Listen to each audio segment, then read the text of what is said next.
Cooker விசில மறந்து உணவு வீணாகி போச்சா? இனி அந்த கவலையே வேண்டாம். வழங்குகிறோம் உலகின் முதல் விசில் கவுண்டர் குக்கர், புதிய அல்ட்ரா குரோனோ.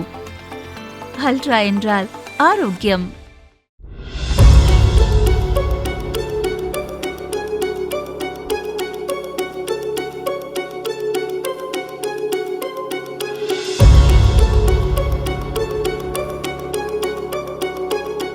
பழனி தண்டாயுதபாணி சுவாமி கோயிலுக்கு சொந்தமான 110 கோடி ரூபாய் மதிப்புள்ள 1.40 ஏக்கர் நிலத்தை 2 கோடி ரூபாய்க்கு மோசடியாக கிரயம் செய்யப்பட்டுள்ளதாக இந்து தமிழர் கட்சி தலைவர் ராம ரவிக்குமார் தெரிவித்துள்ளார். கோயில் சொத்தை மோசடியாக பதிவு செய்த பேர்வழிகள் மற்றும் கோயில் எதிர்ப்பை மீறி பதிவு செய்து கொடுத்த சார் பதிவாளர் மற்றும் அதிகாரிகள் மீது அரசு நடவடிக்கை எடுக்க வேண்டும் என அவர் வலியுறுத்தியுள்ளார்.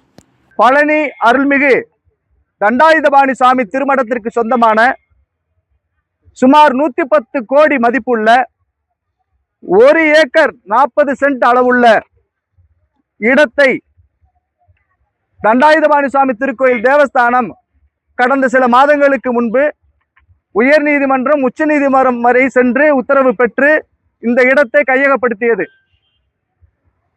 கையகப்படுத்திய இடம் இன்று பழனி ஆண்டவனுக்கே தெரியாமல் கிரயம் செய்யப்பட்டிருக்கிறது. புதிதாக பதவியேற்ற மாற்றம் தருகிறோம் என்று சொன்ன விஜய் அரசு பதவியேற்ற பிறகு 60 நாட்களுக்குள் நம்மெல்லாம் முருகனுக்கு மொட்டை போடுவோம். ஆனால் முருகனுக்கே மொட்டை போட்ட துறையாக பத்திரப்பதிவுத்துறை இருக்கிறது. இந்த பத்திரப்பதிவானது சமீபத்தில் 6ஆம் தேதி தான் நடந்திருக்கு. 6/7/2026 நடந்திருக்கு.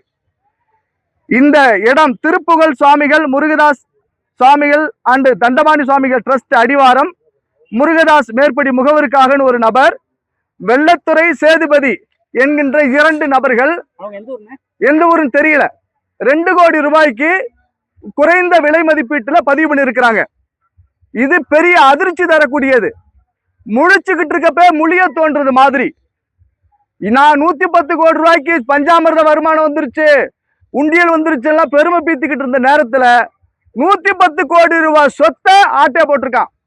இது முழுக்க முழுக்க திருக்கோயில் நிர்வாகத்திலிருந்து பத்திரப்பதிவுத்துறைக்கு 3 முறை இந்த சொத்தை பதியக்கூடாதுன்னு சொல்லியும் மீறி 6/7/2026 அன்று சிறப்பு பணிக்காக வந்த அந்த இணைப்பதிவாளர் பழனி பதிவு பண்ணியிருக்கிறார்னா, இந்த திருட்டு கும்பல், பத்திரப்பதிவுத்துறையில் இருக்கக்கூடிய இந்த திருட்டு கும்பலை யாருன்னு கண்டறியணும்.